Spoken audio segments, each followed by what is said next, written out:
تو آج ایک ایسے شہید کا ذکر کریں جو کربلا کے شہداء میں سب سے کم سن شہید ہے.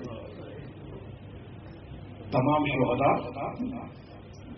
چل کے میدان کربلا میں گئے ہیں، میدان کارزار میں گئے ہیں. تمام شہداء نے شمشیر کے ذریعے سے اپنی شجاعت کے جوہر دکھائے ہیں اور حسین ابن علی پر اپنے خون جگر کو نچھاور کیا. لیکن یہ شہید چل کے میدان میں نہیں جا سکتا. اور جب عاشور کے دن امام حسین کے اصحاب شہید ہو گئے نا، اور امام حسین نے حل من ناصر ینصرنا کی صدا بلند کی، تو خیام میں کوہرام مچتا ہے. بیویاں بین کرتی ہیں، آوازیں بلند ہوتی ہیں. حسین ابن علی خیام میں آتے ہیں، وجہ پوچھتے ہیں. مخدرات عصمت و طہارت کہتی ہے مولا آپ نے استغاثہ بلند کیا ہے، اصغر کو جھولے میں قرار نہیں. جب سے آپ نے استغاثہ بلند کیا ہے، اصغر تڑپ رہا ہے، کسی کی آغوش میں قرار نہیں لے رہا. مولا زبان حال سے وہ آپ سے اپنی نصرت کا اعلان کرنا چاہتا ہے. امام کہتے ہیں اصغر کو تیار کیا جائے، مجھے دیا جائے، میں اس امت پر آخری حجت کو تمام کرنا چاہتا ہوں. امام حسین اصغر کو لیتے ہیں اپنی آغوش میں. ایک ایسے انداز میں قیام سے باہر نکلتے ہیں کہ قوم اشقیاء سمجھتی ہے کہ شاید حسین اب قرآن اٹھا کر آئے ہیں اور قرآن کو امت کے درمیان واسطہ قرار دینا چاہتے ہیں. امام حسین اصغر کو بلند کرتے ہیں اور کہتے ہیں یا قوم لم ترحمونی فرحموا ھذا الطفل. اے قوم اگر تمہیں مجھ پر رحم نہیں آتا تو اس ششماہ علی اصغر پر رحم کرو.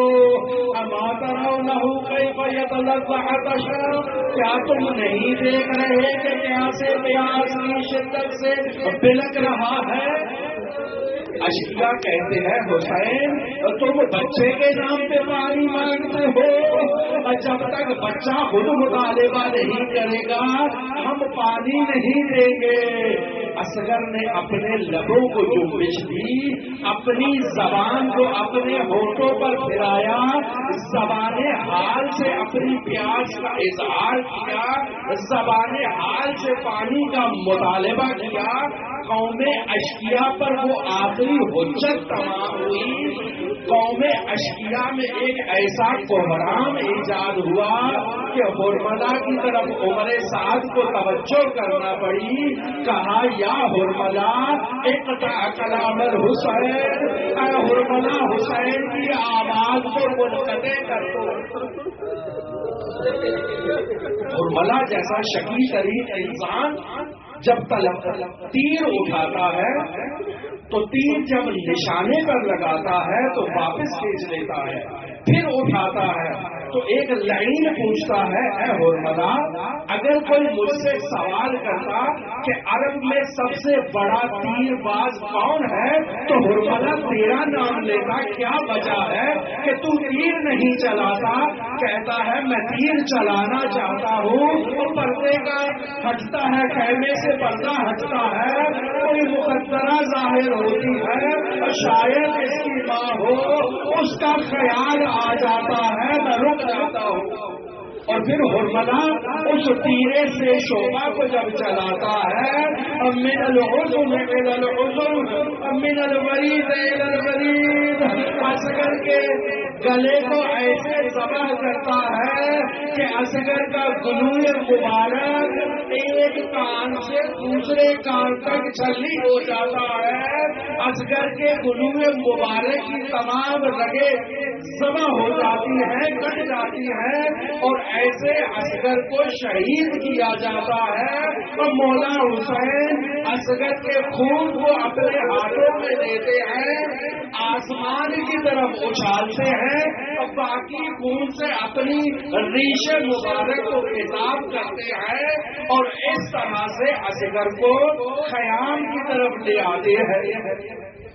دو طرح کے نقل موجود ہیں۔ ایک نقل کے مطابق امام حسین شہزادہ اصغر کو جب خیام میں لاتے ہیں تو اصغر کی ماں اصغر کو دیکھ کر کہتی ہے مثلوں کا یونہر، کیا تیرے چہتوں کو بھی ظاہر کیا جاتا ہے؟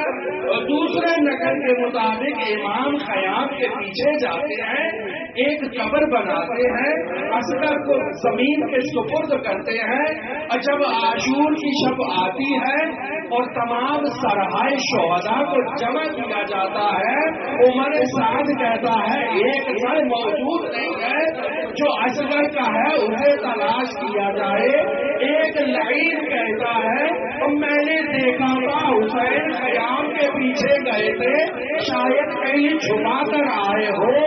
ایسے میں نیزہ باز تیار ہوتے ہیں، زمین کربلا کے سینے پر نیزوں سے وار کیے جاتے ہیں تاکہ اصغر کے جسد مطہر کو تلاش کیا جائے۔ کیا واقعہ رونما ہوتا ہے کہ ایک نیزہ بلند ہوتا ہے جس میں اصغر کا بدن مطہر ہے، سر کو کسی تلوار سے جدا نہیں کیا جاتا، اصغر کے سر کو کھینچ کر جدا کیا جاتا ہے۔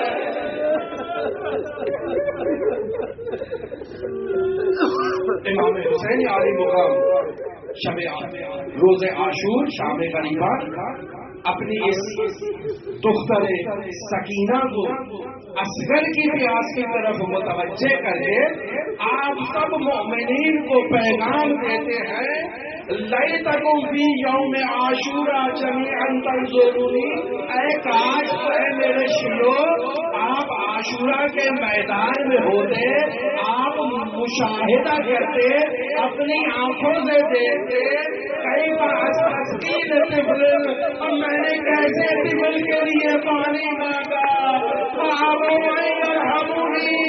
انہوں نے پانی تو نہ دیا، اصغر پر رحم بھی نہ دیا، من المريض إلى المريض من الأذن إلى الأذن، اصغر کو شہید کر دیا۔